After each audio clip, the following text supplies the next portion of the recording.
సరే అమ్మా, అట్లే ఉంచండి. తల నుంచి పిల్లలు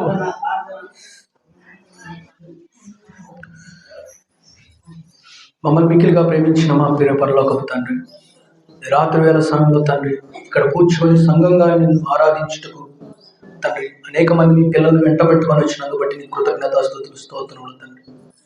ఈ క్రిస్మస్ దినాన్ని తండ్రి వేడుక జరుపుకుంటుండగా తండ్రి సమయోచితమైన జ్ఞానమును వివేకం కలిగిన ఆత్మ నడిపింపు మీ పిల్లలందరికీ అనుగ్రహించమని తండ్రి. క్రీస్తు పుట్టుకంటే సంవత్సరానికి ఒకసారి జరపడం కాదని, అది నిత్యము మన బ్రతుకుల్లో నిన్ను ఆరాధించాలని, నిన్ను అంటి పెట్టుకొని బ్రతకాలని తండ్రి మీ పిల్లలు తెలుసుకున్నట్టుకు సహాయం చేయమని వేడుకొచ్చున్నాను. అలాగే చెప్పబోతున్న నాకు కూడా సమయోచితమైన జ్ఞాన వివేకంలో అనుగ్రహించమని వేడుకొచ్చున్నాను తండ్రి. మొద్దుబారిపోయిన మోడుబారిపోయిన మా జీవితాలు మళ్ళీ చిగురించులాగున తండ్రి, నిన్ను విడిచిపెట్టిన మా బ్రతుకులు మళ్ళీ తిరిగి నీతితో అంటుకట్టుకుపోయే విధంగా అట్టి ఆత్మ సహాయంతో చెప్పుటకు నాకు సమయోచిత జ్ఞానం ఇవ్వండి తండ్రి. వీరికి కూడా వినగలిగే చెవులు అనుగ్రహించమని పిల్లలకు వేడుకొనిచున్నాను తండ్రి. తండ్రి విన్న మాటలు నూరంతలుగా మేము విని వాటి ద్వారా ఫలించి పరలోకమందున్న దేవుడు మహిమపరచబడే విధంగా మహోన్నతుడైన ఆయన రెక్కల చోటున మరణం తర్వాత మేమందరము ఆయన సన్నిధిలో చేరుకునే విధంగా అట్టి వాక్కులు మా హృదయంలో తండ్రి, తేజో నక్షత్రమైన ఆ వాక్కు మా హృదయంలో వెలిగి మేము నూరంతలుగా ఫలించి తండ్రి మరణాఛాయలో ఉన్న ఈ సమాజాన్ని, మహిమలోకాన్ని మాతో పాటు వెంటబెట్టుకొని పోయే అట్టి భాగ్యం మాకు అనుగ్రహించమని మా కొరకు త్వరగా రానున్న మా రక్షకుడు మా ప్రభువైన యేసుక్రీస్తు శ్రేష్టమైన పవిత్రమైన నామమున పేరిట ఈ ప్రార్థన మనకు అర్పించి వేడుకొంచున్నాం కన్న తండ్రి, ఆమేన్. కూడి వచ్చిన మీ అందరికీ క్రీస్తు పేరిట శుభాభివందనాలమ్మా. వందనాలు తల్లి. క్రిస్మస్ అంటే ఏంటమ్మా? క్రిస్మస్ అంటే పుట్టినరోజా? పిహెచ్డి చేసినట్టున్నారు మీరు కూడా. ఆడ కూడా అదే మాట చెప్పారు దరిద్రులు. క్రీస్తును ఆరాధించడం అంటే క్రిస్మస్ అంటే ఏంటి? క్రీస్తును ఆరాధించడం. సంవత్సరానికి ఒకసారి ఆరాధించడం అని కాదు, ప్రతి దినము. కానీ క్రిస్మస్ అంటేనే మనకు అర్థం తెలియదు. కానీ వేషాలు మారిపోతాయి, ఇంటికి పెయింట్లు మారిపోతాయి, ఇంటిపైన స్టార్ వచ్చేస్తుంది. 9కి 8కి పట్టని పడుకుంటే వాళ్ళము ఆ రోజు ఏదో పెద్ద ఆశీర్వాదాలు వచ్చేస్తాయి అని ఇంకా ఇక్కడ కూర్చొని వనవాసాలు చేసేస్తాం. ఇంకా అది కాదు సరైన భక్తి అంటే. భక్తి ఈరోజు చూపించే భక్తి కాదు, అది అనునిత్యము ఉంటేనే దాని భక్తి అంటాడు. లేకపోతే ఉత్పత్తి అంటాడు దేవుడు. దరిద్ర కుటుంబం అన్నాడు బాగుంటారు అంతే. ఆయన రూలే వేరు. అట్లుంటుందన్నమాట. ఆయన బోధలు అలాగే ఉంటాయి. మనమేమనుకుంటామంటే ఇంటి పైన స్టార్ పెట్టేస్తే అది భక్తి అనుకుంటాం, లేకపోతే ఇంటికి సున్నం కొట్టుకుంటే అది భక్తి అనుకుంటాం, లేకపోతే క్రిస్మస్ చెట్టు ఎలా వచ్చిందో నాకు తెలియదు, అది బైబిల్లో ఎక్కడ కనపడదు. చాలామంది అంటారు దాన్ని జీవవృక్ష ఫలము అని అంటారు. నాకు దాన్ని చూసినప్పుడల్లా క్రైస్తవంలో దాన్ని చూసిన ప్రతిసారి నాకు ఏమనిపిస్తుంది అంటే, యేసుక్రీస్తు ప్రభు ఆ దారిని పోతూ అంజూరపు చెట్టుని శపిస్తే అది మళ్ళీ తిరిగి వచ్చే లోపల అది మాడిపోతుంది, మసి అయిపోతుంది. దాన్ని చూసినప్పుడల్లా జీవవృక్షం అని చాలా మంది అంటారు. కానీ నాకు దాన్ని చూసినప్పుడల్లా అంజూరపు చెట్టే గుర్తొస్తుంది. ఎందుకంటే మన బ్రతుకులు అలాగ ఉన్నాయి, ఫలించేది లేదు. కానీ పండగలు అయితే బాగా చేస్తాం మనం. అది మన దౌర్భాగ్యం, నికృష్టం. అందుకనే దాన్ని చూసినప్పుడల్లా వీళ్ళు ఏం చేస్తారు, లైటింగ్ దానికి పెట్టి గబగబ అదేదో మినిక్ అంటే మా జీవితాలు కూడా అలాగే ఏడి చస్తున్నాయిరా బాబు. అలా మినిగి ఆరిపోయి మళ్ళీ వెలుగుతూ పంటకోసారి వెలుగుతాం, మళ్ళీ ఆరిపోదాం, మళ్ళీ క్రిస్మస్ రావాలని మళ్ళీ ఎలగాలంటే అలా అయిపోయింది జీవితం. అది క్రిస్మస్ అంటే మీరు అంటే దేవుడు అంటే మనకేంటంటే ఒక వేళాకోళం. ఇక్కడే కాదు, ఎక్కడ చూసినా కూడా క్రిస్మస్ అంటేనే ఏంటో తెలియదు మనకు. కానీ మనం ఏం చేస్తాం, పండగలు చేసేస్తాం. పండగలు చేసుకునే వాళ్ళు దేవునికి ఇష్టలు కాలేరు. పవిత్రతను కాపాడుకునే వాళ్ళే దేవునికి ఇష్టలు అవుతారు. పవిత్రత ఉన్నవాడు ప్రతి క్షణము ఆయన అంటు పెట్టుకొని ఉంటాడు. పరిశుద్ధతలో ఉన్నవాడిని ఆయన ఎక్కువగా ప్రేమిస్తాడు. నీతి నియమం లేకుండా అడ్డదారిలో తిరిగి వచ్చేసి ఇక్కడికి వచ్చి ఆరాధన చేసే వాళ్ళని ఏమాత్రం పట్టించుకోడు ఆయన. గెట్ అవుట్ అంటాడు. అర్థమవుతుందా? క్రిస్మస్ అంటే క్రీస్తును ఆరాధించడం. మనమేమనుకుంటాం, ఈ మేకప్లు ఈ ప్యాకప్లు వేసేస్తేనే దట్ ఈస్ క్రిస్మస్ అని మనం అనుకుంటాం. కానీ అది ఎంత మాత్రము క్రిస్మస్ కాదు. మీకు ఎవరు చెప్పి ఉండాలి ఈ మాట, నాకు తెలిసి అర్థమైపోతుంది. మొగాలు చూస్తే చెప్పరు, నాకు తెలుసు. సో ఎందుకు చెప్పరంటే అంతే, అలాంటి బోధలు ఇప్పుడు సమాజాన్ని ఏలుబడి చేస్తున్నాయి. ఆ రోజు తూర్పు దేశపు జ్ఞానులకు ఆ నక్షత్రం ఉన్నది రైట్గా వెళ్ళిపోయారు వాళ్ళు. ఈరోజు మనకి ఎవరన్నా ఒక వాక్యం చెప్తుంటే అది వెలుగు సంబంధమైందా లేకపోతే వాక్య సంబంధమైందా దయ్యం సంబంధమైందా మనమే ఆలోచించాం. వాళ్ళు కరెక్ట్గా కనుక్కొని తూర్పు దేశ జ్ఞానులు ఎక్కడికి వెళ్ళిపోయారు? యేసుక్రీస్తు ప్రభు ఎక్కడైతే ఉన్నారో అక్కడికి వెళ్ళిపోయారు. ఎందుకు? వాళ్ళు దాన్ని చెక్ చేశారు, ఇంతకు మాతో మాట్లాడుతున్నది ఆస్వరమా కాదా, అందుకని వాళ్ళు జ్ఞానులయ్యారు. మనము వినము, అజ్ఞానం అయిపోయారు. సో విషయానికి వస్తే ఏంటంటే, సంఘాలలో టూ గ్రూప్స్ ఉంటారు, పీపుల్ ఇద్దరు ఉంటారు. ఆ ఇద్దరు ఎవరంటే, ఒకరు జ్ఞానులై ఉంటారు, ఒకరు అజ్ఞానులై ఉంటారు. సో కొత్త నిబంధనకు వచ్చేసరికి అలాగే ప్రవర్తించారు. హేరోదు అనేవాడు ఒక అజ్ఞాని. జ్ఞానులేమో క్రీస్తును పూజించారు కాబట్టి వాళ్ళు జ్ఞానులు అని పిలువబడ్డారు.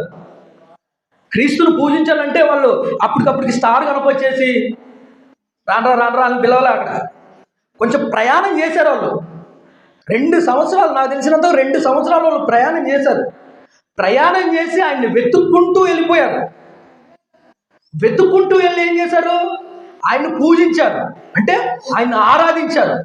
దారి మార్గంలో తప్పిపోలేదు ఎక్కడే, కానీ దారి మార్గంలో లోకాశలకి ఎక్కడ లొంగిపోలే. చాలా దూరం వాళ్ళు ప్రయాణంలో ఉన్నారు. లోతు వారి ఏం చేసింది? కొంచెం దూరం చేసి లైట్ ఫేస్ టర్నింగ్ ఇచ్చింది, చచ్చింది గొర్రె, ఉప్పు స్తంభం అయింది. కానీ అందుకని అది అజ్ఞానంగా మిగిలిపోయింది, దరిద్ర కుటుంబం ఉంది. ఎందుకు? అలా కొన్ని రోజులు అలా ప్రభువుని ఆరాధిస్తానని చెప్పేసి అంత 2 అడుగులు వేసి ఆగిపోవాలి కదా ఆయనకి ఇష్టం వచ్చిన వాళ్ళు. ఇప్పుడు జ్ఞాని ఏమైపోయాడు? జ్ఞానులు ఏం చేశారు? కొంత దూర ప్రాంతాలు, ఎక్కడో తూర్పు దేశం అంటే ఏంటి? ఇరాన్, టర్కీ, ఈ ప్రదేశాలన్నీ తూర్పును ఉండేవి. మన కువైట్, ఇవన్నీ ఈ అరబిక్ ప్రాంతాలు ఏదైతే ఉంటాయో అవన్నీ తూర్పు దేశం అనమాట. ఆ తూర్పు, అందుకనే వాళ్ళు జ్ఞానులు అన్నారు. అంటే ఆ క్రీస్తును చాలా దూరం నుంచి వెంబడించారు. ఈ ముగ్గురు ఎక్కడోసారి దారిలో వాళ్ళు చెడిపోవచ్చు, పడిపోవచ్చు. ఏం లేరా, ఏం పోయాలేరా, ఎవడో ఒకడొకడు అలా పుల్లయ్యచ్చు. ఎక్కడ క్రీస్తు పుట్టాడు, మనకేం పట్టింది? అవతలే ధర్మశాస్త్రం తెలియని వాళ్ళు, తెలిసిన వాళ్ళు దుప్పటి కప్పుకొని పడుకో అంటే మనకేం గరం పట్టింది అయ్యా అని చెప్పేసి ఎవడో ఒక చేదైన వేరు ఒక మాట అన్నింటే వాళ్ళు అక్కడే ఆగిపోయేదానికి అవకాశం ఉంది. కానీ ఎక్కడే కానీ వాళ్ళు ఆయన్ను అనుమానించడంలో కానీ ఆయన్ను వ్యతిరేకించడం అనే ఆలోచనలు కూడా వాళ్ళ మైండ్లోకి రావాలి. వాళ్ళ టార్గెట్ ఒకటే, మేము గురి యొద్దకు చేరుకోవాలి. మా విమోచకుడు పరిశుద్ధుడు, మరణం నుండి తప్పించాయన, మరణం అనే ముసుగును తొలగించాయన మా కొరకు పుట్టాడు. మనకులాగా ఒక పాకేసి పశువుల తొట్లో పెట్టి పడుకోనైనా మేము ఊరంతా తిరిగి వచ్చామని చెప్పాలి. అలా ఒక డెకరేషన్ చేసి అని చెప్పిన వాళ్ళు కాదు. వాళ్ళు ఉన్నతంగా దేవుని కొరకు అలా పరుగులు తీశారు. మళ్ళీ ఆ పాకేసి శిశువుగా ఉండనిచ్చి ఆయన్ను మళ్ళీ పనికిమాల పనులు చేసిన వాళ్ళు కాదు. మనం ఏంటంటే క్రీస్తు అంటే ఒక క్రీస్తు పుట్టాడంటే మనం ఏం చేస్తాం? ఒక పిల్లోడుగా చూస్తాం. మనం అదే చిన్న పిల్లలు ఉయ్యాల్లో ఊగినట్టు చూస్తాం. కానీ వాళ్ళు ఏం చూశారు? ఆయనలో ఒక విమోచకులు చూశాడు. పాపును రక్షించుటకు యేసుక్రీస్తు వచ్చాడు అన్నది. సో మా పాపాలకు విమోచన ఇచ్చాయన, మా మరణం నుండి మహాలోకానికి నడిపించాయన ఒక ఆయన మా కోసం వచ్చాడు అన్నట్టుగా ఆయన్ను వెంబడించారు తప్పనిచ్చి ఏదో చిన్న పిల్లను చూసి, బుజ్జి పిల్లను చూసి హార్లిక్స్ ఇచ్చి తాగునైనా ఇచ్చిన వాళ్ళు కాదు వాళ్ళు. సో అందుకనే వాళ్ళు జ్ఞానులయ్యారు. కానీ ఈ హేరోదు ఉన్నాడు. హేరోదు ఎటువంటి క్యారెక్టర్ అంటే సేమ్ మనకులాగే, సేమ్ టు సేమ్ మన పోలిక చొప్పున. దేవుడు ఏమన్నాడు? మీరు నా పోలిక చొప్పున ఉన్నామన్నాడు. కానీ హేరోదు పోలికలే మన సంఘాల్లో ఉంటాయి. కానీ హేరోదు యొక్క లక్షణం ఏంటి? మీరు వెళ్ళి కనుక్కొని వస్తే నేను వెళ్ళి క్రీస్తుని ఆరాధిస్తాను అన్నాడు. వాడు పెదవులతో అన్నాడు అంతే, హృదయం నుండి వచ్చింది కాదు అది. మనం కూడా క్రీస్తుని ఆరాధిస్తాం అంటాం. మనం ఎవరిని ఆరాధిస్తాం? సినిమాలను, సీరియల్ను, ఇంకా రకరకాలుగా, ఇంకా ఇవన్నీ మీకే వదిలేస్తున్నా. మీరు ఏ ఆరాధనలో ఉన్నారో మీ ఇష్టం. అది ఒకవేళ దైవ సంబంధమైన ఆరాధన కాకపోతే ఇమ్మీడియట్లీ తీయకపోతే చస్తారంతే. ఇదే ఆశీర్వాదం.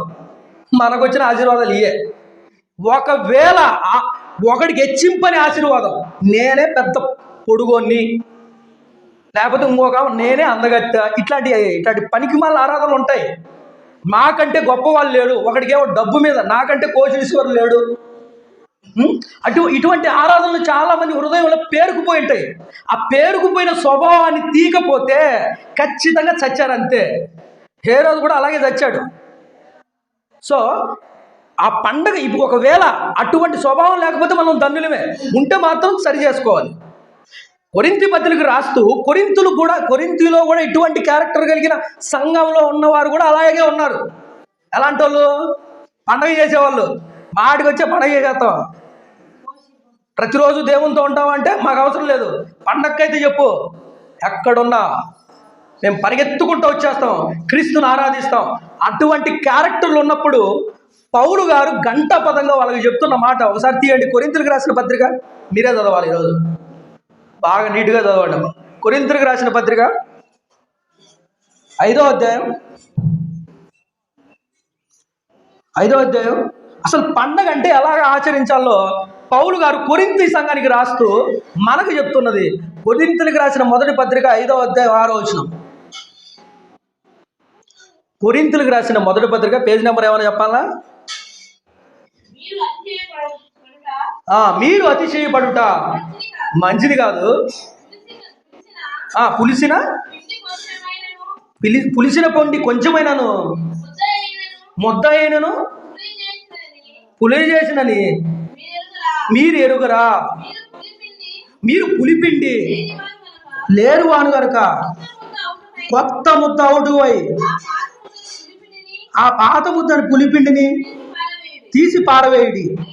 అయితే కాక క్రీస్తు మన పస్కాపవు వధింపబడిను గనుక పాతదైన పులిపిండిలోను దుర్మార్గతైన పులిపిండి దుష్టత్వమున పులిపిండినను నిష్కాపట్యమును సత్యమును పులియని రొట్టెతో పండుగ ఆచరించదాం అని అంటున్నాడు. ఆ పులిపుండి ఏంటి? పాప స్వభావం. ఎలా ఆరాధించాలంట? ఆ పులిపిండి మీలోంచి తీసేయండి. కొత్త ముగ్గురు కూర్చోండి అమ్మా, త్వరగా కూర్చోండి.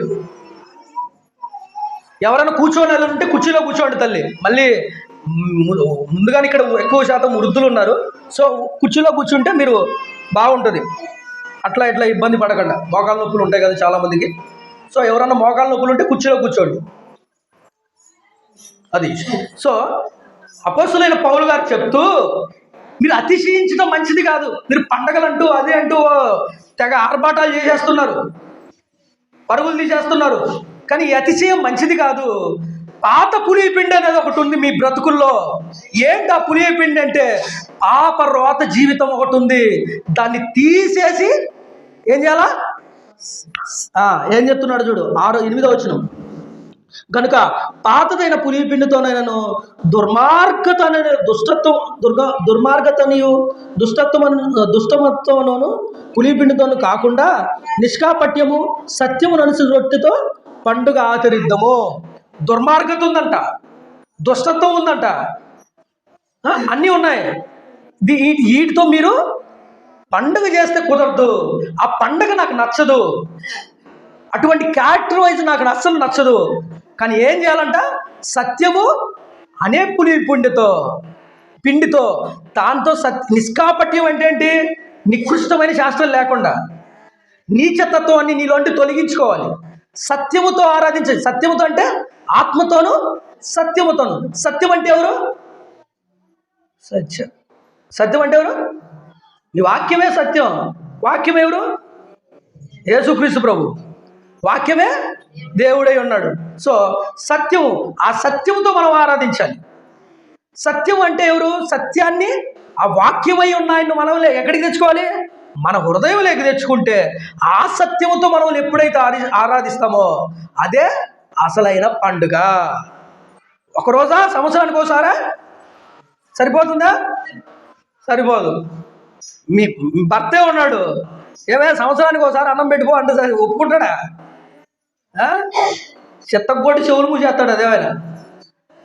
అలాగా దేవుడు కూడా ఏమంటాడు, మీరు సంవత్సరానికి ఒకసారి ఎన్ని ఆర్భాటాలు చేసినా, స్టార్లు పెట్టినా, చెట్టు పెట్టినా, ఏం పెట్టినా ఈ పనికిరావు నాయన.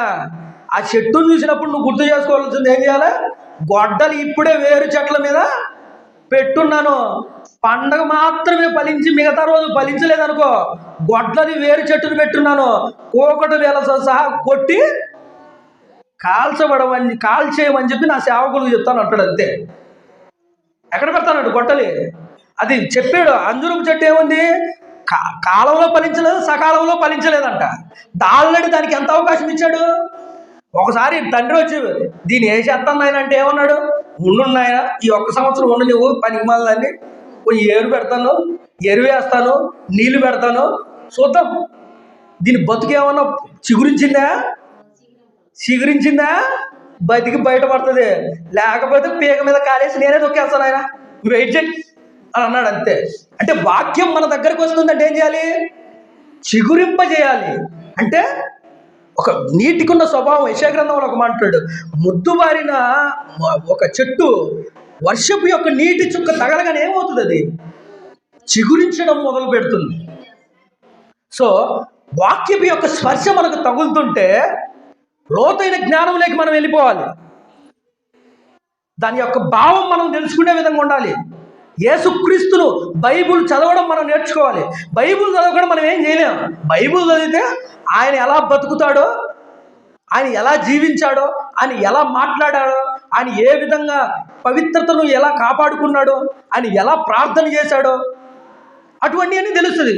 అలాంటి తెలియకుండా ఈ మధ్య పనికిమాలలో ఒక పాట రాశారు, ప్రార్థన నేర్పు ప్రభు అంట. ఏందో బైబిల్ చదివి సచ్చితే కదా దరిద్ర కుటుంబం ప్రార్థన వచ్చేది. బైబిల్ చదవకుండా ఏ విధంగా మనం ప్రార్థన చేస్తాం? ఇప్పుడు నేను చదువుకుంటే పిల్లలు ఉన్నారు, చదివితే కదా వాడు రేపు ఎగ్జామ్లో రాసేది. చదవకుండా ఏం చేస్తాడు? బాందిట్టు ఈందిట్టు ఆవుదిట్టు ఈందిట్టు చూసి 2.5 గంట వేస్ట్ చేసుకొని ఒట్టి పేపర్ ఇచ్చి వస్తాడు. అది విషయం. బైబిల్ చదివితే ఏమవుతుంది? ప్రార్థన ఎలాగో నేర్చుకోవడం అంటే తెలుస్తుంది మనకి. బైబిల్ చదవకుండా మనం ఏం ప్రార్థన చేయలేము. అవన్నీ ఉత్త ప్రార్థనలు, గాలి కొట్టుకుపోయేది. బైబిల్ ఎప్పుడైతే చదువుతామో ఆ రోజు బైబిల్ చదివే వాళ్ళు ఎవరైనా చేతులు ఉన్నారు? చేతులు ఎత్తండి. నిజంగా చెప్పండి. చదువుకున్న వాళ్ళు ఎంతమంది ఉన్నారమ్మా ఇక్కడ? చదువు రాకుంటే రావాలే, నువ్వు అవతల కట్టనున్నావు. చదువు వచ్చే మాత్రం మామూలు ఉండదు ఆయన, చెత్త కొట్టుడే ఆయన చేతిలో. అదే ఎందుకంటే నీకు అంత ఇచ్చింది ఎందుకని? నువ్వు అంతస్తులు మేడీలు కట్టుకోవడానికి కాదు. ఆయన మాటలు అలా అని చదువుకోవద్దని నేను చెప్పలే, చదువుకోమని నేను చెప్పలే. ఎందుకంటే నిజం చెప్తున్నాను, చదువుకున్నోడుతోని ఈ లోకానికి డేంజర్. చాలామంది పనికిమాల త్రివిక్రమ్ అనే డైరెక్టర్లు అందరూ ఏమంటారంటే చదవండి, చదివితేనే మహాజ్ఞానం, నీ చదవాలని. కానీ ఎక్కువ చదివినోడుతో సమాధానం, వీడు బాగా చదివి డాక్టర్ అవుతాడు, వాడు ఎంతమందిని ఊచకోతాడు తెలుసా? వాడు ₹1 ఖర్చు, అది పోయింది ఇది పోయింది, లోపల అది దన్నేసింది, ఈ ఫీజు పోయింది ఆ ఫీజు పోయిందని వీడు ఫీజులు లాగేస్తుంటాడు. ఇంకా ఒక డాక్టర్ అవుతాడు వాడు డాక్టర్ అయిన తర్వాత వాడు ఒకప్పుడు పేదరికం నుంచి వచ్చినవాడే. కానీ వాడు ఎప్పుడైతే ఆ డాక్టర్ పొజిషన్ బాగా చదివి డాక్టర్ ఈడేం చేస్తాడు? వీడు చేయాల్సింది న్యాయం చేయడు. అంతెందుకు చాలామంది పోలీసులు లేకపోతే గొప్ప గొప్ప వాళ్ళు అవుతారు. కొంతమంది పోలీసులు అవుతారు, కొందరు ఎస్ఐలు అవుతారు. వీళ్ళందరూ ఒక బాగా చదువుకున్న వాళ్ళే. వీళ్ళు ఏం చేస్తారు? లంచాలకు అలవాటు పడతారు. ఇప్పుడు ఎంఆర్ఓ వాళ్ళు అయితే మీ, విఆర్ఓ వాళ్ళు అయితే మీ, ఎవడైతే ఏంటి బాగా చదువుకున్న వాళ్ళే. ఈ చదువుకున్న వాడు దౌర్భాగ్యుల వల్లే సమాజానికి నష్టం. వీళ్ళు అనవసరంగా పేదల రక్తాన్ని తాగేస్తాడు. అందుకని ఈ చాలామంది వాళ్ళని చూసినప్పుడు నిజం చెప్తున్నా, రక్తం ఉడికిపోతుంది నాకు. ఈ దౌర్భాగ్యులు చదువుకోకపోయినా పేద ప్రజలు లక్షణంగా బతికే వాళ్ళు కదా దుర్మార్గులు. వీళ్ళు చదువుకునే కదా ఈరోజు అన్యాయంగా. ఒక డాక్టర్ దగ్గరికి పోతే నిన్న ఒక జలుక్కని పోతే వాడు ₹50 ఫీజు లాగేసాడు అక్కడ. అంటే టాబ్లెట్కి పోతే వాడు చదివింది ఎందుకు? వాడు మన ప్రాణాలు పోసేదానికి కాదు, మన ప్రాణాలు తీసేదానికి. ఇప్పుడు వాడు పోలీసుడే అనుకో, వాడు ఇంకా నేనేదో బండి వేసుకొని నా బండి వేసుకొని పోతే ఆపరా అంటాడు వాడు. అంటే ఈడు ఇంక ఏం చేస్తున్నాడు? సమాజానికి సేవ చేయడంలే, సావులు కోరుతున్నారు దౌర్భాగ్యులు. అటువంటి ప్రపంచం, అటువంటి సమాజం తయారైంది. అలాగే ఎవరైనా క్రైస్తవులైన వాళ్ళు చదువుకుంటే, నీతిగా యథార్థంగా బ్రతికే వాళ్ళు ఉంటే మీరు కడుపులు కొట్టకండి, కడుపులు నింపండి. చదవాలి అనుకున్న వాళ్ళు ఇలా దౌర్భాగ్యపు బతుకులు అన్ని జనుల వల్లే బ్రతకండి. ఎందుకంటే వాళ్ళు చదువు చదువు చదువు అని చెప్పి వాళ్ళకి నీతి, న్యాయము, అన్యాయం ఏంటి, అక్రమం ఏంటి ఏం నేర్పించడము. మేము చదవాలి, 10 మందిని చంపాలి, అదే మా పట్టుదల, అదే మా ధ్యేయం, అదే వాళ్ళ జీవిత లక్ష్యం. అదే ఇప్పుడు అందరూ అదే కదా. ఎంఆర్ఓ వాళ్ళైనా వీళ్ళందరూ ఎవడు నన్ను అడుగు, ఎవడిని చూసుకో, లంచం లేని మంచం దిగడు ఒక్కొక్కడు. పెద్ద బడాబాబులకి ఏమవుతుంది? బడాబాబులు చూసి ఎవడైనా సరెండర్ అయిపోయి పని చేస్తారు. కానీ మళ్ళాంటి వాళ్ళు పేదవాళ్ళ కడుపులేలు కొట్టేసేది. కష్టపడి కూలీ నాలి చేసేసుకొని బ్రతుకుతాం చూడు, మన బ్రతుకులనే వీళ్ళు కొట్టేస్తారు, మన దగ్గరలే లాగేస్తారు. అంటే వీడు చదువుకోవడం వల్ల పేదలకు ఎంత నష్టం వాటిల్లుతుందో చూడండి. ఒకడు అన్యాయంగా దిగజారితే ఇది సమాజంలో ఉన్న పరిస్థితి. సో ఇప్పుడు మనం గమనిస్తే క్రైస్తవులైన కూడా పౌలు గారు కూడా అదే చెప్తున్నాడు. మీరు దుర్మార్గత అనే పండగలు చేయకండి, దుర్మార్గత అనే బ్రతుకులు బతకండి, నికృష్టమైన శాటలు చేయకండి. మీరు క్రీస్తు సంబంధులా, అలాగే క్రీస్తు సంబంధాల వల్లే వెలగండి. ఎవడు దివిటి కొంచెం కింద పెట్టడు, అందరికీ హైట్గా ఉండాలని అలా పెట్టేస్తాం మనం. ఎందుకు? కింద పెడితే వెలగదు. మనం ఏం చేస్తాం? ఆ దివిటి పండగ రోజు 2 రోజులు మాత్రమే, జనవరి 5 రోజులు మాత్రం అలా ఇంటి పైన ఎలుగుతుంది. అది మళ్ళీ మడత పెట్టి లోపల పెట్టేస్తాం. మన జీవితాలు కూడా సేమ్ అంతే. పండగ రోజు అలా వెలిగేస్తాం మనం. అందరూ క్రైస్తవులు అంటే, మొన్న ఒకడు వాట్సాప్లో పెట్టాను నాకు, అరే మీ పండగ కదా 3 అంశాలు ఏమైనా వేసి ఇస్తావా అని. చెప్పు తీసుకొని తేలు కొట్టని కొడతారని చెప్పేది. ఎంత కనపడుతున్నారా నీ కంటికి? అది నా వాక్యాలు, దేవుడు చెప్పి నా ద్వారా చెప్పించే మాటలు అన్నీ వింటాడు వాడు. వాడు ఎవరిని అడుగుతున్నాడు? నన్నే అడుగుతున్నాడు, మీ పండగ కదా అంటే. క్రైస్తవులు అంటే మందుబావులుగా చూపించారు మన వాళ్ళు సమాజానికి. అంటే పండగ పూట ఆచారబద్ధంగా దేవుని ఆజ్ఞలు ఆచరించే వాళ్ళు ఆయనకు కావాలి. ఆచారబద్ధంగా సంవత్సరానికి ఒకసారి చేసేవాళ్ళు ఆయనకు అవసరం లేదు. అసలు ఆ క్యారెక్టర్లెస్లే ఆయనకు అసలు పడదు. ఇందాక నేను గుడిలో చెప్పాను, శపితమైన వాటిని ఆశించాడని చెప్పి ఆకాను నిర్మహటం లేకుండా రాళ్లతో కొట్టి చంపించాడు. భక్తులు భక్తిగానే ఉంటేనే మంచిది. ఆజ్ఞను దాటారా అగ్గిలో పడాల్సింది అంతే. ఆజ్ఞ దాటి నవ్వా ఏమైంది? మరణాన్ని కొని తెచ్చింది అంతే. ఆజ్ఞ దాటామా క్రైస్తవులు? మనకంటూ దేవుడు కొన్ని ఆజ్ఞలు ఇచ్చాడు. ఆ ఆజ్ఞలు దాటామా అనేక కుటుంబాలు పాడైపోతుంది. జాగ్రత్తగా బ్రతకండి, దేవుడికి మచ్చ తెచ్చే బ్రతుకులు బ్రతకండి, అనుదినము ఆయన అంటి పెట్టుకొని బ్రతుకులు బ్రతకండి. మీ అమ్మ మీ నాన్న ఒకరోజు మీతో మాట్లాడకపోతే ఫీల్ అయిపోతారు.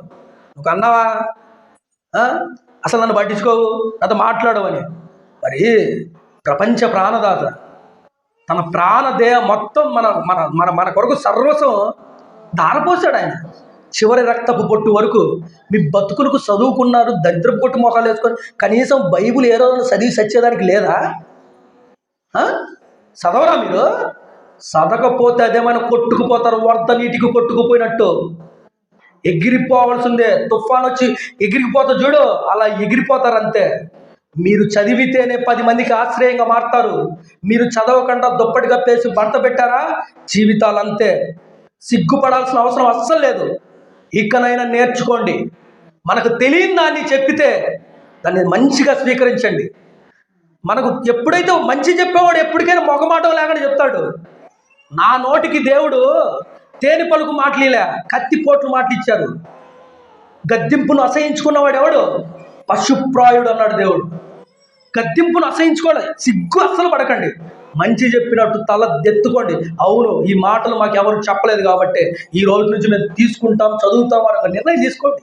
మీ అమ్మ నాన్న మాట్లాడకపోతే, మీరు మాట్లాడకపోతే ఆయనకు కూడా అలా అటువంటి బాధే కలుగుతుంది. అక్కడ ఆయన ప్రాణం పెట్టేంత వరకు ప్రకటన గ్రంథం 5వ అధ్యాయంలో ఉంటుంది. ఆ ముద్ర ఆయన విప్పలేదంట, మొత్తం సీల్ చేసి పెట్టాడు. ఆయన ఎప్పుడైతే ప్రాణం పెట్టాడో అప్పుడు ఆ ముద్ర మొత్తం విప్పేసి భూమి మీదకి ఈ మాటలు పంపించాడు. అది అంత ప్రయాస ఆయన మన కోసం ఇస్తే మనం బైబిల్ చదవకుండా ఏదో లోకాశల్లో లోతుబారిపోయినట్టు మనం ఎంతవరకు పరిగెత్తాం చెప్పండి? ఏదో ఒక రోజు మన ఊపిరి ఆగిపోద్ది కదా, మనం వాళ్ళు తీసుకుపోయి ఊరి చివరి పెట్టాలి కదా. కన్ను మూసే లోపల కన్న తండ్రిని చూసే కన్నులు అయి ఉండాలి మనకి. దావీదు గారు చెప్పినట్టు చెప్పాలి మనం, నా కన్నులారా నా ఆశ తీర నా ప్రభువును చూసుకుందని అన్నాడు. ఎందుకు? దివారాత్రములు ధ్యానించాడు కాబట్టి. మనం దివారాత్రములు చెల్లు చూసుకోవడం సరిపోతుంది. సో బీ కేర్ఫుల్గా ఉండండి, వాక్యాన్ని ధ్యానించండి, వాక్యం యొక్క లోతుల్లోకి వెళ్ళండి.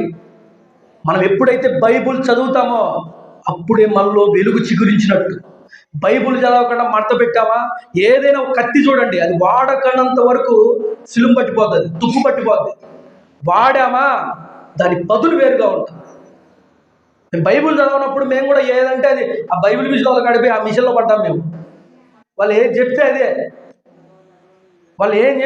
వాళ్ళు ఏమంటారంటే ఆ ఇసుక తెచ్చుకొని ఇంటి చుట్టూ పోసుకొని అంటారు దౌర్భాగ్యం. అట్లాంటి లేనిపోని వార్తలని మమ్మల్ని చెప్పి మమ్మల్ని భ్రష్టు చేశారు. ఎప్పుడైతే బైబిల్ చదవడం మనం సత్యం తెలుసుకున్నాం. సో బైబిల్ చదవడం అనేది ఖచ్చితంగా నేర్చుకోండి. బైబిల్ యొక్క లోతైన విషయాలు నేర్చుకోవడానికి ఎప్పుడూ ఆతృతపడండి. ఏదైనా ఈ విషయాలు మీకు చెప్తున్నారని మీరు బాధపడద్దు. ఇక్కడ ఎవరైనా కొత్త వాళ్ళు కాదు, అందరూ సహోదరుల ప్రేమ కలిగిన వాళ్ళని. మీ ఇంట్లో మీ అన్న అనుకోండి, మీ ఇంట్లో మీ తమ్ముడిని అనుకోండి, మీ ఇంట్లో మీ కొడుకుని అనుకోండి. అలా అనుకున్నప్పుడు ఏ మనస్పర్ధలు రావు. మన తమ్ముడు తప్పు చేస్తే మన తమ్ముడు మన పట్ల తప్పు చేస్తే ఎంతసేపు ఉంటుంది ఆ కోపం? మన తల్లి మన పట్ల తప్పు చేస్తే ఎంతసేపు ఉంటుంది ఆ కోపం? 5 నిమిషాలు మహా అంటే 10 నిమిషాలు, మళ్ళీ ఒకటైపోతారు. నేనేం తప్పు చేయట్లేదు, ఖచ్చితంగా చెప్తున్నాను, జీవితాలు బాగుపడాలి. సో ఇక్కడ ఏం చెప్తున్నాడు? పండగ ఆచరించాలంటే ఎలా ఆచరించాలి? దుర్మార్గత దుష్టత్వం అనే పులి పిండి మీ అందరిని తీసేయాలి. తీసేసి నిష్కపటంగా ఉండాలి. నికృష్టమైన ఆలోచనలు ఉండకూడదు. నీ హృదయంలో నువ్వు పొరుగు వారి గురించి తప్పుగా మాట్లాడుకున్న ఆయన లెక్కల్లో పడుతుంది, అది సంహరించేస్తానన్నాడు. సో ఇప్పుడు ఆ సత్యం అనే దట్టితో మనం ఎలా ఆచరించాలి? అలాగా ఆచరించాలి, సత్యంతో మనం ఆరాధించాలి. ఒకరోజుతో అయిపోయేది కాదు క్రిస్మస్ అంటే. అనుదినము ఆయన కాడిని మోసేవాడు కావాలి, అనుక్షణం ఆయన ఎత్తుకొని మోసేవాళ్ళు కావాలి, ఆయన గురించి ప్రచురించేవాళ్ళు కావాలి. ఆయన కొరకు పవిత్రత యథార్థతను కాపాడుకుంటూ లోకమాలిన్యాన్ని అంటించుకోకుండా తూర్పు దేశపు జ్ఞానుల వలె ఆయన ఎక్కడున్నాడో అక్కడికి పరుగులు తీయాలి, అక్కడికి వెళ్ళి ఆయన్ని పూజించాలి. ఆగిపోయే జీవితాలు మనకు ఉండకూడదు. నిత్యము వెలుగుతున్న ఆ నక్షత్రం ఈ లోకంలో మరణిస్తే ఆయన దగ్గరికి మనం వెళ్ళాలి. అటువంటి భక్తి నియమాలు మనం చేయాలి. అటువంటి నిత్య జీవితం అనే ఆ పంటను మనం కోయాలి. అలా కాకుండా ఎలా పడితే అలా ఆరాధిస్తూ, ఎలాగంటే అలా జీవిస్తూ, యేసుక్రీస్తు ప్రభు అంటే సంవత్సరానికి ఒకసారి ఆయన ఒక్కరోజు మేము ఆరాధిస్తామంటే దానికంటే మూర్ఖత్వం, దానికంటే అవివేకము ఇంకొకటి లేదు. సేమ్ క్యారెక్టర్, ఇటువంటి క్యారెక్టరే ఎవరిది? హేరోదుది. అది ఏం చేశాడో ఒకసారి చూద్దాం. దుష్టత్వం అనే పండగ చేశాడు. పైకి పెదవులతో ప్రభు అన్నాడు, కానీ వాని అంతరంగం ఎలా ఉంది? దూరంగా ఉంది. ఒకసారి చూద్దాం. మత్తయి వార్త 2వ అధ్యాయం.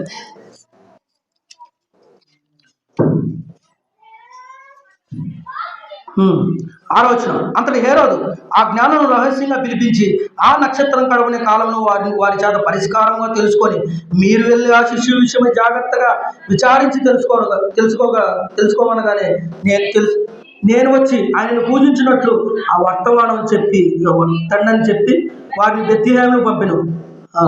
ఏమంటున్నాడు ఇక్కడ? రహస్యంగా వెళ్ళి వాళ్ళని పిలిపించాడట. పిలిపించి ఏం చెప్తున్నాడు? మీరు రహస్యంగా మీరు వెళ్ళి బెత్లెహేముకి వెళ్ళి ఆ రాజు ఎక్కడ పుట్టాడో, ఆయన ఎక్కడ పుట్టాడో విచారించి తెలుసుకొని రండి. తర్వాత వచ్చి నేను పూజిస్తాను. ఎంత క్రూయలమైన ఉండాలి! పూజారుహున్నే, హృదయ రహస్యములు ఎరిగిన ఆయన్నే, నీ తలంపుల్లో ఆలోచన పుట్టక మునిపే అది నాకు తెలుసు అని అంటే ఆయన్ని ఏం చేస్తున్నాడు? ఆయన్ను చంపడానికి ప్లానింగ్. ఆయనకు క్లీన్ చేయాలని నేను ప్లానింగ్. వీడు కూడా మనలాంటి దౌర్భాగ్యపు బతుకే, దుష్టత్వము అన్యాయం అనే బతికేవాడు వీడు. మంచి చెప్తే వీడికి నచ్చదు, మంచి చెప్తే వీడికి వీడి బుర్రకు ఎక్కదు, మంచి వీడికి అవసరం లేదు. ఆయన మంచి చేయడానికి వస్తే ఆ మంచి చేయడానికి ఆయన ఏం చేశాడు? చంపడానికి వీళ్ళలో ఒక ఆలోచన పుట్టింది.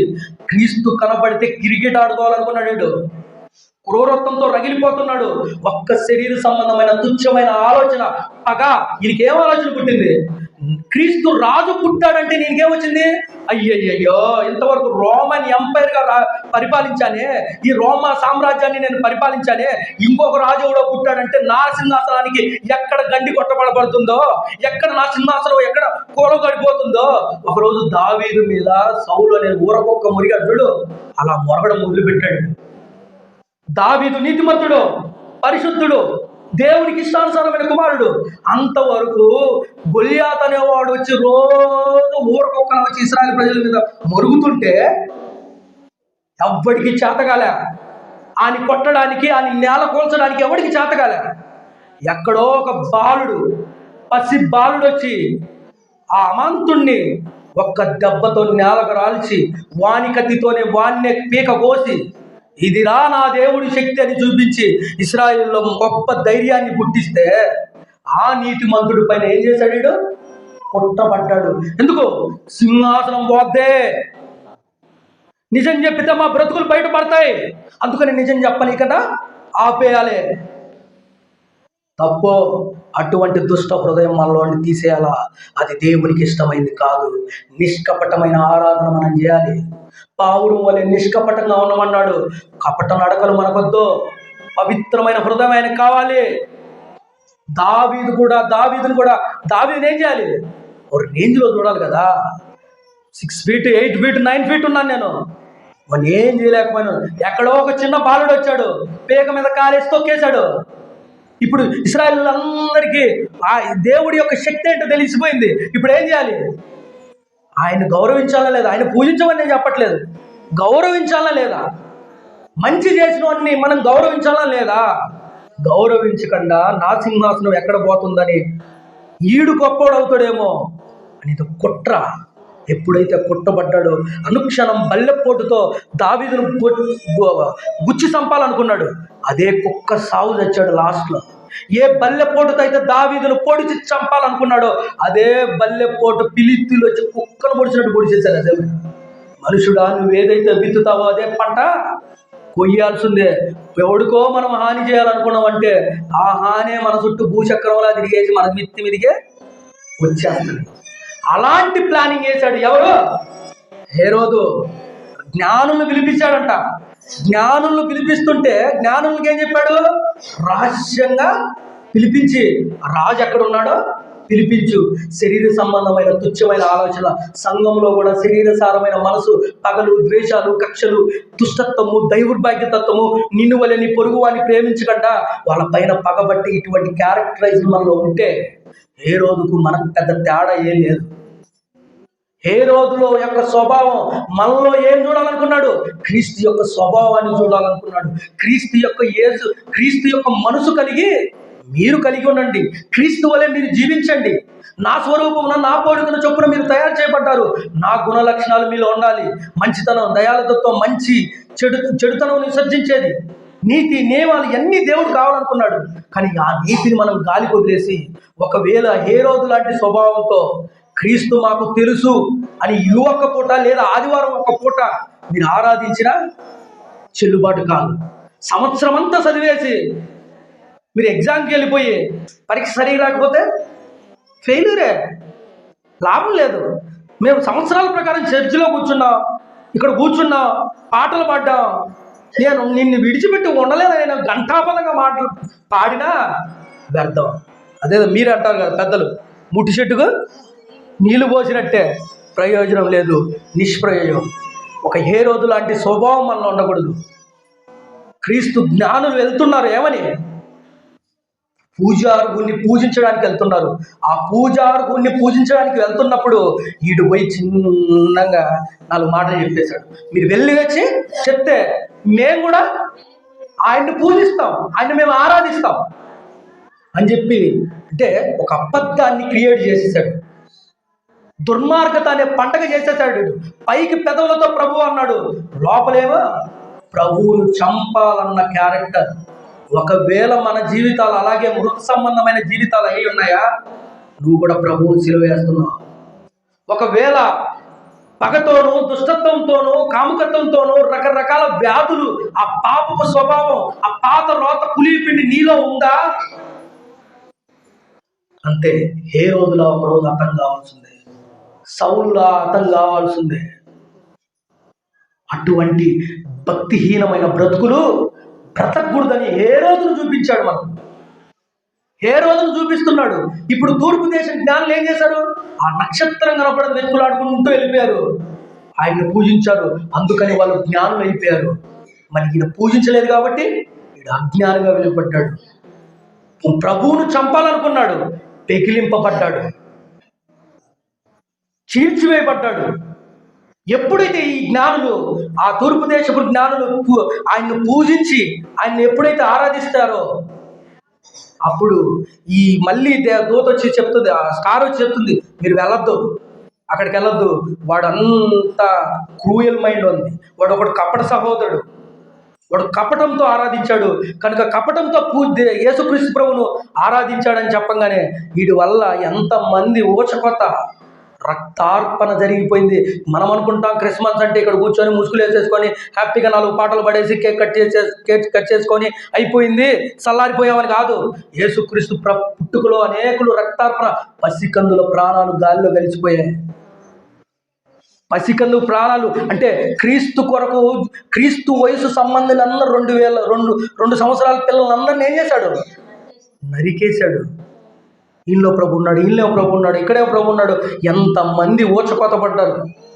ఎందుకు, ఒకరిలో పుట్టిన ఒక శరీర సంబంధమైన దుష్టత్వమైన ఆ పగ, నా రాజ్యం ఎక్కడ పోతుందో, నే కట్టుకున్న కోటలు ఎక్కడ కూలిపోతాయో అని ఎప్పుడైతే ఆ శరీర సంబంధం, అందుకని శరీరానుసారమైన మనసు దేవుడికి విరోధం. దేవుడికి విరోధమైన వాడు బ్రతికి బయటకు వెళ్తాడా? ప్రపంచాన్ని పరిపాలించిన నెబుకద్నెజరు అయితే ఎంతో మందిని మట్టిలో కలిపేశాడు ఆయన. ఎంతో మంది జీవితాలు ఆయనకు విరోధమైన వాళ్ళు, ఆయనకు విరోధమైన ఏ ఆయుధము నిలవదు, నిలిచి ఉండదు. కాకపోతే టైం ఇస్తాడు, ఆ టైం ఇచ్చినంత వరకు ఓపిపడతాడు. ఇప్పుడు చూడు ఎంత ఓచుకోతకొచ్చాడు. మత్తయి సువార్త 17వ అధ్యాయం, 17 అన్న, మత్తయి సువార్త 2:17. అందువలన రామాలో అంగుళార్పి వినపడెను, ఏడ్పును మహారోదన ధ్వనియు కలిగెను. నా రాహేలు తన పిల్లల విషయమై వారు లేనందున ఆ ఓదార్పు పొందనల్లక ఉండెను అని ప్రవక్త అయిన ఇర్మియా ద్వారా చెప్పబడిన వాక్యము నెరవేరును అని. అంటే రోమాలో అంగలార్పు ఎందుకు? ఈయనలో పుట్టిన బీజం, శరీర సంబంధమైన ఆలోచన వాడి రకంలో. అంటే ఆ రాజు పుట్టాడంటే మనం వీళ్ళేమనుకున్నారు, అది కూడా ఏ రోజు కూడా అంటాడు, నువ్వు రాజు అంటే ఎస్ నేను రాజునే, ఐఆమ్ కింగ్, నేను రాజునేనయ్యా, నా రాజ్యం ఈ లోక సంబంధమైంది కాదు, నా రాజ్యం నేను మరణించి తిరిగి లేచి మహిమలోకానికి వెళ్ళిపోయిన తర్వాత నా రాజ్యం వస్తుంది. ఆ రాజ్యమే ఈరోజు మనం కూడుకున్న రాజ్యం.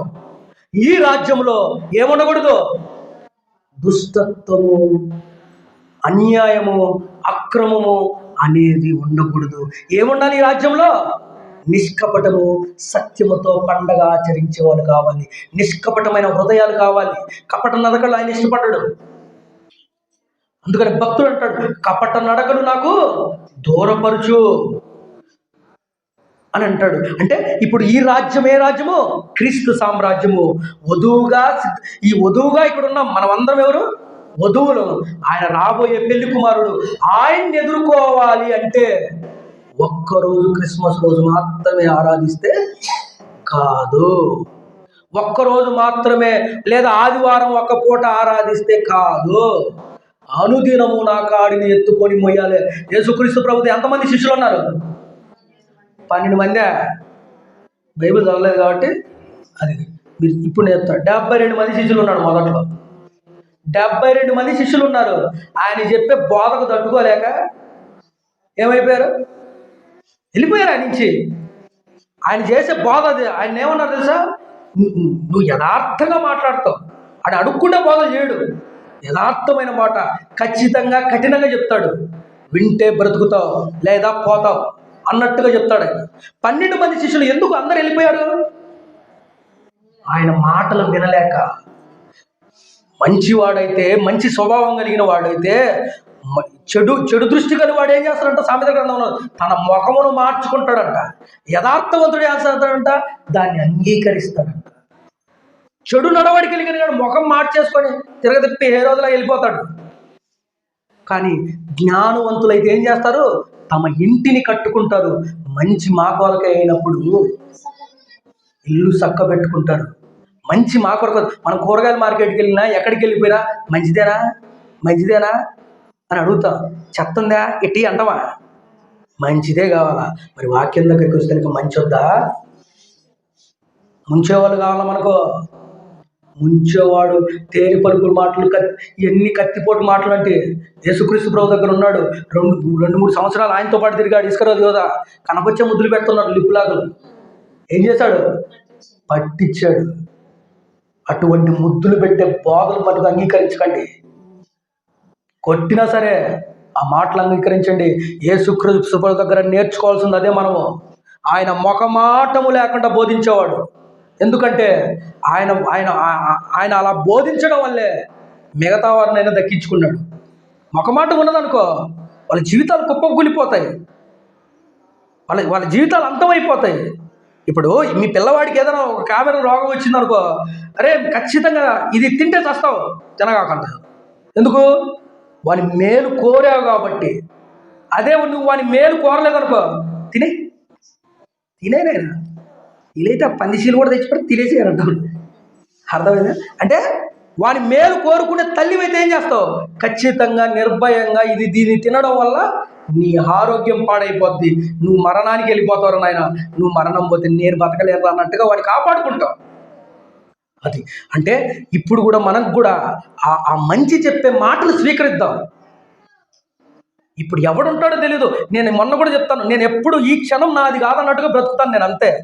ఆయన మీ పాస్టర్ గారని నేనైనా కానీ ఈ క్షణం మాది కాదు. మేము వచ్చేటప్పుడు కూడా అదే అనుకున్నాం, ఇది మా టైం కాదు ప్రభువా, నీకు నువ్వు ఊపిరిచ్చే మేము ఊర్లో ఉంటాం, లేకపోతే ఊరి చివరిలో ఉంటాం. అదే మాది ఏం లేదు ఇక్కడ. ఇద్దరం అదే మాట్లాడుకుంటూ వచ్చాం. ఎందుకు? ఏ క్షణం ఎలా వెళ్ళిపోతుందో తెలియదు. అంతలో కనపడి అంతలో మాయమైపోయే జీవితాలు. అందుకనే బ్రతికుండంగానే వాక్యం వినంగానే నీటి స్పర్శ దినంగానే మోడుబారిన మొద్దు చిగురిస్తుందంటే వాక్యం మనలోకి వేగంగా మన హృదయాన్ని తాకుతున్నప్పుడు, మన హృదయాల్లో రేపుతున్నప్పుడు, మన హృదయాల్లో ఇది స్వభావం ఇది బాగలేదు అన్నప్పుడు ముఖం మార్చుకోవడం ఎందుకు? సరి చేసుకుంటే బాగుపడుతుంది కదా. ఏ రోజు స్వభావం కూడా అలాగే ఉంది. ఏ రోజు కూడా క్రీస్తును పూజిస్తానని చెప్పి అబద్ధం చెప్పి వాడి హృదయంలో వాడి ఇంటెన్షన్ ఎలా ఉంది? చంపాలను. అందుకనే రామాలో అంగలార్పు వినపడిందంట. ఎంతమంది చిన్న పసిబిడ్డల ప్రాణాలు తీసేశాడో చూడండి ఒకసారి. ఎంతమంది జీవితాలు, ఎంతమంది రామాలో అంగుళార్పు అంట. తల్లులు బాధ అటువంటిది. మనం ఈరోజు క్రిస్మస్ చేసుకుంటున్నాం, మనకి ఏ బాధ లేదు, ఏ నొప్పి లేదు. ఇక్కడ 4 మాటలు గట్టిగా చెప్తేనే మనకు బాధలు పుడుతుంటే, ఆనాడు ఆ టైంలో ఆయన పుట్టుక టయానికి ఎంతో మంది పసిపిల్లల ప్రాణాలు గాల్లో కలిసిపోయాయి. మరి వీడిలో పుట్టిన ఒక ఆలోచన, నిజంగా దుష్టత్వము, దుర్మార్గత అనే పులియ పిండి మన బ్రతుకులో ఉన్నంత వరకు మనం బాగుపడము, సమాజం బాగుపడదు. మనం పైకి క్రీస్తు సంబంధం అని చెప్పుకున్నా ప్రయోజనం ఉండదు. క్రీస్తు సంబంధి క్షమిస్తాడు. క్రీస్తు సంబంధి వీలైతే తగ్గించుకుంటాడు తను. అంతెందుకు చంపబోయేవాడితో కాసేపులో చంపిస్తాడని తెలుసు. మనం దాన్ని కూడా పంటగా ఆచరిస్తాం. దౌర్భాగ్యం. కాసేపుట్లో చంపిస్తాడు, పట్టిస్తాడని ఇస్కరియోతు యూదాను కాళ్ళు కడగడానికి సిద్ధపడ్డాడు ఆయన. అది ఆయన లక్షణం, అది ఆయన క్యారెక్టర్, అది ఆయనకున్నది. ఒరే పట్టించుకురా, నిన్ను కాపాడడానికేరా నేను వచ్చింది, నా జీవితం నీ కొరకేరా, పట్టి కాకురా.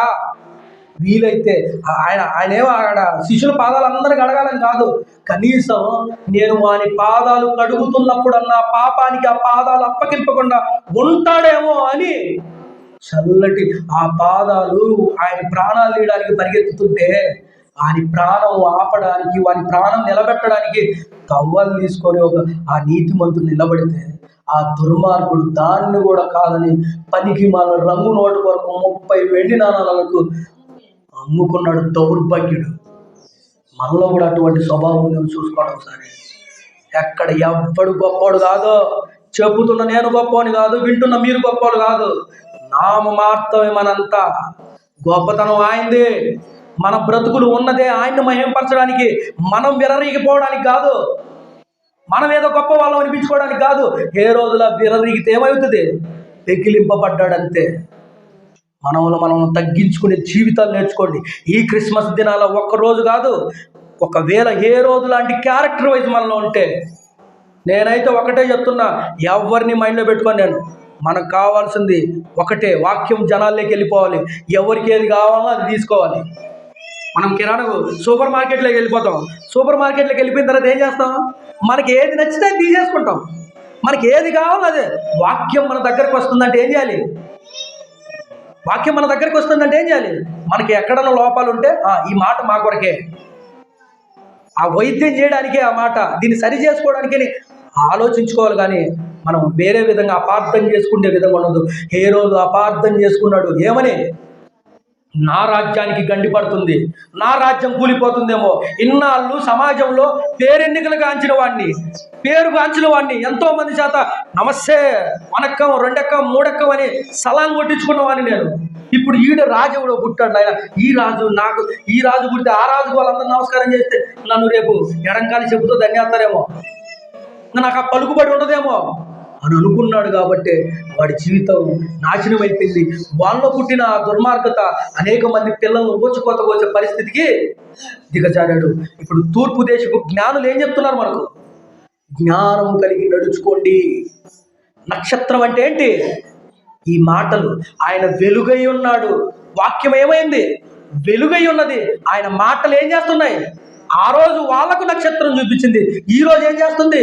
ప్రభు దగ్గరికి, పరలోకానికి నడిపించడానికి ఈ మాటలు నీకు చెప్తున్నాయి. ఆయన్ని పూజించండి రా. ప్రాణం పోయే లోపల, ప్రాణం ఉన్నంత వరకు ఆయన పూజిస్తూనే ఉండండి. ఆ రోజు వాళ్ళు పూజించి వెళ్ళిపోయారు. మీరు అలా కావద్దు, ప్రాణం ఉన్నంత వరకు పూజిస్తూనే ఉండాలి అని మనకు బోధ చేస్తున్నాయి. అదే నక్షత్రం. దేవుడు వాక్యము వెలుగై ఉంది కనుక ఆ వెలుగును మీరు అంటి పెట్టుకొని ఉంటే చావు తర్వాత ఆయన గొప్పగా సన్మానం చేసి బలా మంచి దాసుడు అంటాడు. మనం అలా కాకుండా ఏ రోజు లాంటి స్వభావాన్ని పెట్టుకొని దుర్మార్గత, దుష్టత్వం, అన్యాయం అనే క్రియలు మనం పెట్టుకొని మనం పైకి భక్తి పరులు మనం అనుకుంటే ఆ భక్తి వ్యర్థమే, బూడిదలో పోసిన పన్నీర్ లాంటిదే. సో జాగ్రత్తగా ఉండండి. వాక్యాన్ని విన్న మీరు అటువంటి లక్షణాలు ఏమైనా ఉంటే మనస్ఫూర్తిగా దేవుడి సన్నిధిలో ఒప్పుకోండి. మా జీవితాలు నీ కొరకు సమర్పిస్తాం ప్రభువా, బ్రతుకున్నంత కాలము నీ కాడిని మోస్తాం అన్నట్టుగా బ్రతకండి. ప్రపంచంలో ఎంతోమంది పుట్టారు, ఎంతోమంది చక్రవర్తులు పుట్టారు, ఎంతోమంది రాజులు పుట్టారు, ఎంతోమంది మంత్రులు, ముఖ్యమంత్రులు ఇప్పటికీ ఏలుబడి చేస్తున్నారు. వారందరూ వాళ్ళ పుట్టుకంతా ఎలా ఉంది తెలుసా? పాడైపోయిన జీవితాలు. అందరూ పాడైపోయి పాపం చేత పట్టబడిన వాళ్ళే. కానీ యేసుక్రీస్తు ప్రభు పుట్టుకు ఒక్కటే, ఆయన ఒక్కడే 33 సంవత్సరాలు పాపము లేకుండా జీవించిన మహనీయుడు నా ప్రభు అని చెప్పుకోవడానికి నేను గర్వపడతాను. అటువంటి మహనీయుని ప్రేమిస్తున్నాము, ఆయన ఆరాధిస్తున్నాము, ఆయన వాక్యాన్ని మేము చాటపట్టుకున్నాము అని మనం అనుకుంటున్నామా? ఆయనలాగే బ్రతకడానికి సిద్ధపడండి. ఆయన పుట్టుకలో ఏమనిపించాడు? జ్ఞానులు ఏమని పిలిచాడో ఒకసారి చూసి ముగించాడు. పుట్టుకలో ఆయన మత్తయి సువార్త 2వ అధ్యాయం 2వ వచనం, యూదుల రాజుగా పుట్టినవాడు ఎక్కడున్నారని తూర్పు దిక్కున మేము ఆ నక్షత్రం నుంచి ఆయన్ని పూజించుటకు వచ్చితమని చెప్పిరి. యూదుల రాజు ఎక్కడ పుట్టాడు అని చెప్పాడంట. అంటే ఆయన పుట్టుకలో కూడా రాజుగా ఉన్నాడు. ఆయన మరణంలో కూడా రాజుగానే ఉన్నాడు. ఆయన చచ్చిపోతున్న టైంలో కూడా పిలాతు ఏం రాయించాడు ఒకసారి చూసి ముగిచ్చేస్తాను. యోహాను సువార్త 19వ అధ్యాయం 21వ వచనం. యోహాను సువార్త 19వ అధ్యాయం 21వ వచనం. యోహాను సువార్త 19:21. నేను యూదుల రాజునని వాడు చెప్పినట్టు రాయవద్దని